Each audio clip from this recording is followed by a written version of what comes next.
WNBA. And here is what the FIBA shared. Caitlin Clark, apparently 22 of 25 from three. Let's watch some of this together. Caitlin Clark just went 22 for 25 from three in her first Indiana Fever practice. That's 88% to 88%. Let that sink in. For the last 3 months, we've been trapped in an absolute toxic wasteland of corporate greed, labor disputes, boardroom politics, and social media temper tantrums. We've been forced to listen to veteran players complain about their 15% revenue shares. We've been forced to read legal documents, collective bargaining proposals, and letters from angry sports agents. We've watched the Women's National Basketball Association slowly tear itself apart from the inside out, driven by the massive, fragile egos of a union leadership that seems completely determined to cancel the 2025 season. We've been suffocating in a cloud of negativity. But today, the clouds parted. Today, the Indiana Fever organization released a short, simple, unedited video clip on their social media platforms, and it acted like a defibrillator to the absolute heart of the basketball world. We didn't hear the voice of lawyers. We didn't hear the complaints of Natasha Cloud or Breanna Stewart.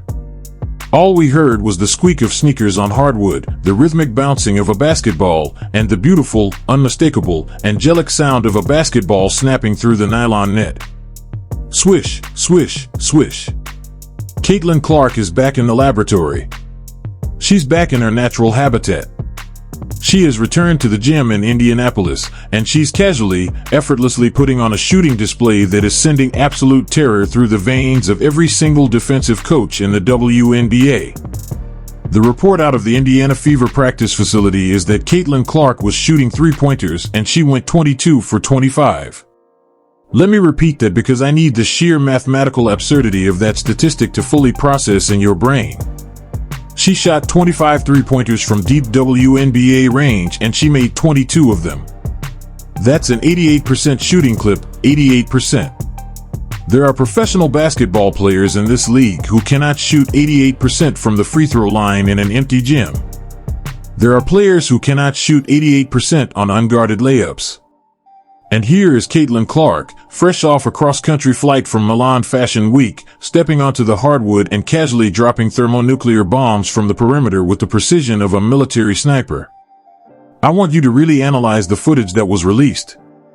The host of the video points out a very specific, incredibly important detail that casual fans might have missed.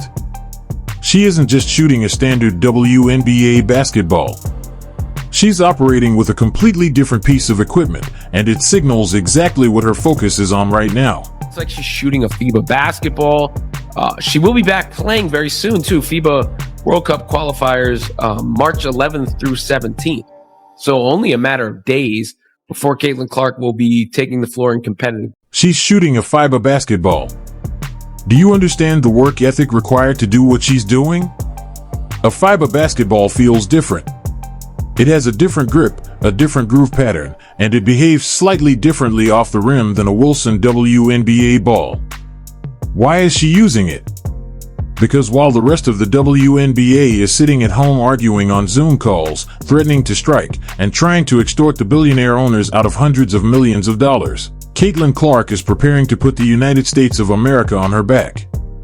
The FIBA World Cup qualifying tournament tips off on March 11th in Puerto Rico. Team USA is assembling, and Caitlin Clark is not just going there to participate. She's going there to absolutely dominate international competition. She's preparing her muscle memory. She's adapting her release point. She's dialing in her mechanics so that when she puts on that red, white, and blue jersey, there is absolutely zero hesitation. This is the ultimate, undeniable contrast that defines the current state of women's basketball. On one side of the aisle, you have the old guard. You have the veterans who are playing in a 3-on-3 exhibition league in Miami, complaining about the CBA, throwing cheap shots at rookies, and demanding that the owners open the books so they can get a bigger piece of the pie. And on the other side of the aisle, you have a 22-year-old who just single-handedly quadrupled the viewership of the entire sport, and she's standing in an empty gym dripping in sweat, perfecting her craft and letting her game do 100% of the talking. She isn't holding the season hostage. She isn't screaming into a microphone. She's just getting better. And that's exactly why the fans love her. And that's exactly why the veterans resent her. Look closely at the background of that practice footage. You see Rob Dozier standing there, the new assistant coach for the Indiana Fever, a part of Stephanie White's brand new regime. You can only imagine what's going through his mind right now. He's an experienced basketball mind, and he's watching a player who doesn't even look like she's trying, casually burying 22 out of 25 shots from 30 feet away. He's watching the mechanics.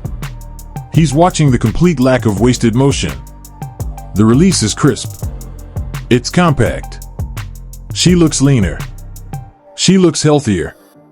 The heavy, exhausted legs that we saw at the end of her grueling rookie season, a season where she played straight from the NCAA championship game into the WNBA playoffs without a single break. Those exhausted legs are gone.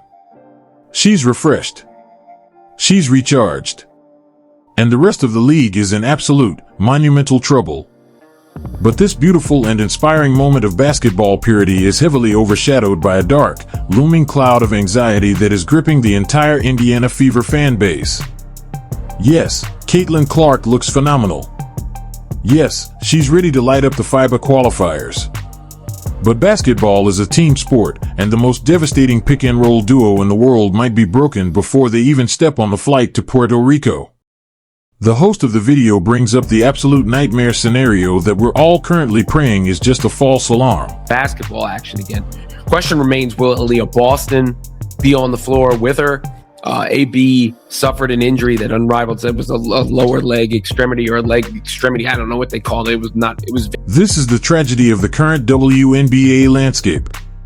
Aliyah Boston, the absolute anchor of the Indiana Fever, the player who makes the entire Caitlin Clark offensive engine function, was playing in the unrivaled 3-on-3 league. The league owned by Breanna Stewart and Nafisa Collier, and she went down with an incredibly vague lower extremity injury. She was ruled out for the rest of the unrivaled season. The medical staff refused to elaborate. Was it an ankle? Was it a knee? Was it a calf? Nobody knows. While Caitlin Clark is in the gym shooting 88% from 3 and preparing for the FIBA qualifiers, her partner in crime is sitting in a medical boot because the veteran leadership of the WNBA convinced everyone they needed to play in a domestic 3-on-3 league in the middle of the off-season. If Aliyah Boston is severely injured, if she cannot play in Puerto Rico, and if she misses time for the Indiana Fever in 2025, the entire championship window takes a massive, devastating hit. Caitlin Clark can shoot 100% in practice, but if she doesn't have Aliyah Boston setting those bone-crushing screens and finishing at the rim, opposing defenses are going to send 3 players at Caitlin the moment she steps off the team bus. We're all holding our collective breath waiting for a medical update. But for just a few minutes today, we didn't have to think about the injuries. We didn't have to think about the March 10th CBA deadline. We didn't have to think about the sports agents, the strike authorizations, or the sheer greed of the WNBA Players Association. For a few glorious minutes, we just got to watch the greatest shooter on the planet do what she does best.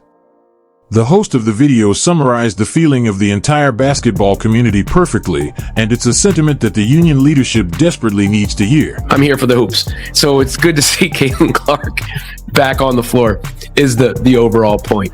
And there ain't much more to it than that, right? It was a nice break. We are here for the hoops. The fans are here for the product on the floor. We don't care about your union meetings. We don't care about your gross revenue demands. We care about watching 22 out of 25 three-pointers splash through the net. This video clip released by the Indiana Fever is not just a hype video. It's a silent, incredibly powerful weapon. It's a reminder to the billionaire owners of exactly what they're fighting to protect. And it's a warning to the WNBPA Executive Committee of exactly what they're risking. Caitlin Clark is the product. She's the reason the arena's sold out. She's the reason the networks paid $2 billion. And right now she's sitting in a gym, healthy, focused, and ready to go to war. If the WNBA Players Union forces a lockout, if they delay the season, they're going to rob the world of seeing this refined, leveled-up sophomore version of Caitlin Clark. And if they do that, the fans will never, ever forgive them. The casual audience will leave. The sponsors will pull their funding, and the entire league will collapse back into obscurity. Caitlin Clark has done her job. She brought the eyes. She brought the money. And she's putting in the sweat equity to make sure she puts on a spectacular show in 2025. She's shooting 88% in practice. The ball is entirely in the Union's court. It's time for the veterans to stop fighting over the scraps, sign the CBA, and get out of the way so the greatest show on hardwood can finally resume.